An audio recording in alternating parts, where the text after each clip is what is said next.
আসসালামু আলাইকুম। তো বন্ধুরা, আবারও চলে আসলাম তৃতীয় নম্বর কয়েল বেন্ডিং নিয়ে। তো দেখতে পাচ্ছেন আমি যেখানে হাতটি রেখেছি এখান থেকে কিন্তু আমরা তৃতীয় নম্বর কয়েলটি বেন্ডিং করা শুরু করব। তো আমি আবারও হাতে তার নিয়ে নিলাম। আমি যে কয়েলটি বানিয়ে রেখেছিলাম সেই কয়েলটি হাতে নিয়ে নিলাম। এখন আমরা কয়েলটি মোটরে পেঁচাবো। তো দেখতে পাচ্ছেন আমি এই যে জায়গাটি দেখাচ্ছি আপনাদেরকে, সেই জায়গা থেকে কিন্তু শুরু করতেছি। তো আমি একটি পেঁচ অবশ্যই দিয়ে নিলাম এবং মাথাটি এভাবে ভেঙে রেখে দিলাম। আপনারাও এভাবে মাথাগুলি ভেঙে রেখে দিবেন। তারপর আমরা এখানে তারগুলি ঢুকিয়ে নিলাম।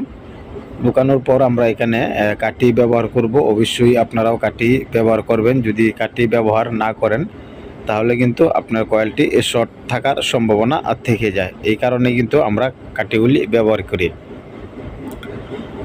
আর আমার তৃতীয় নম্বরও কয়েলেও আপনার পূর্বের নিয়ে আমরা যে প্রতিটি স্লটে 7টি করে পেঁচ দিয়েছি, আপনারাও কিন্তু প্রত্যেকটা কয়েলই 7টি করে পেঁচ দিবেন, অর্থাৎ প্রত্যেকটা খুপেই 7টি করে পেঁচ দিবেন। আর আমি আগেই বলে দিয়েছি যে আমি এখানে তারের সংখ্যা হয়েছে আমার 22টা, আপনারাও এরকমভাবে 22টা নিয়ে নেবেন।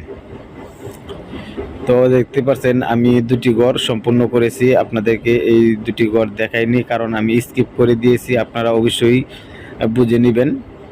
তো বেন্ডিং করার নিয়ম কিন্তু আগের মতোই। তাহলে এখানে আমি 3 নম্বর ঘরটি সম্পূর্ণ করতেছি, কেননা আমরা যদি প্রত্যেকটা পেজ একটা একটা করে আপনাদেরকে গণে দেখানোর চেষ্টা করি তাহলে কিন্তু ভাই ভিডিওটা অনেক লম্বা হয়ে যায়, অনেকে দেখতে চায় না বা বিরক্ত মনে করে। তো এই বিষয়টা আপনারা যারা টুকিটাকি কাজ করেন এই বিষয়টা একটু বুঝে নেবেন, তাহলেই আমাদের জন্য অনেকটা ভালো হয়। তো দেখতে পাচ্ছেন আমি আরও একটি ঘর এখানে সম্পূর্ণ করে নিলাম। তো তারগুলি অবশ্যই আপনাদের একটু টেনে নিতে হবে, ভালোভাবে টেনে নিতে হবে। যদি লুজ থাকে তাহলে কিন্তু মোটরটি পুড়ে যাওয়ার সম্ভাবনা থাকে, কেননা একটা লুজ একটা টাইট যদি থাকে তাহলে এগুলি পুড়ে যাওয়ার সম্ভাবনা থেকে যায়। এই দিক দিয়ে আপনারা একটু সতর্ক থাকার চেষ্টা করবেন। তো দেখুন আমি আরও একটি পেঁচ দিয়ে নিলাম। আপনারাও এভাবে পেঁচগুলি দিয়ে দিবেন আর সুন্দরভাবে টানার চেষ্টা করবেন, একটু টাইট করার চেষ্টা করবেন। যদি আপনার মোটরটি যত টাইট হবে এত টিকসই হবে। আর অনেকে বলে থাকেন মোটর বেন্ডিং করলে চলে না, আসলে এই ধারণাটা ভুল।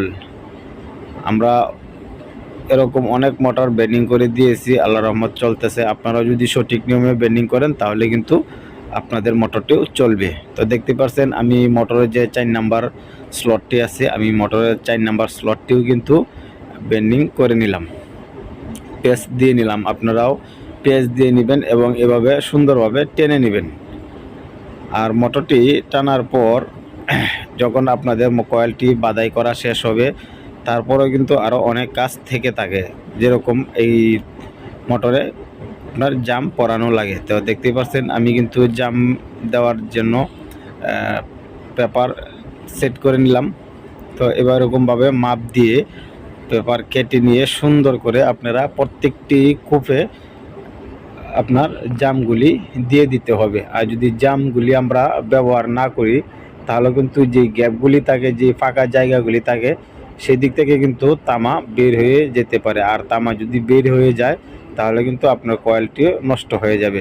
তো খুব সতর্কভাবে কাজগুলি করতে হবে, সুন্দরভাবে কিন্তু কাজগুলি করার চেষ্টা করবেন। আমি মনে করি আমি যতটুকু কাজ করেছি তার থেকেও আপনারা কাজগুলি সুন্দর করবেন। দেখতেই পাচ্ছেন আমি একটি পেপার দিয়ে নিলাম, আপনারাও এভাবে পেপারগুলি ঢুকিয়ে দিবেন। তো এই পাশে আরেকটি কথা না বললেই নয়, আমার ভিডিওটি দেখে আপনাদের যদি একটু ভালো লেগে থাকে অবশ্যই আমার চ্যানেলটিকে সাবস্ক্রাইব করে দিবেন আর পাশে থাকা বেল আইকনটি বাজিয়ে দিবেন। লাইক শেয়ার কমেন্ট করতে ভুলবেন না। তো এরকমভাবে প্রত্যেকটা খুবই আপনারা জামগুলি দিয়ে দিবেন। এই বলে আমার ভিডিও শেষ করলাম। সবাই ভালো থাকবেন, সুস্থ থাকবেন। আসসালামু আলাইকুম।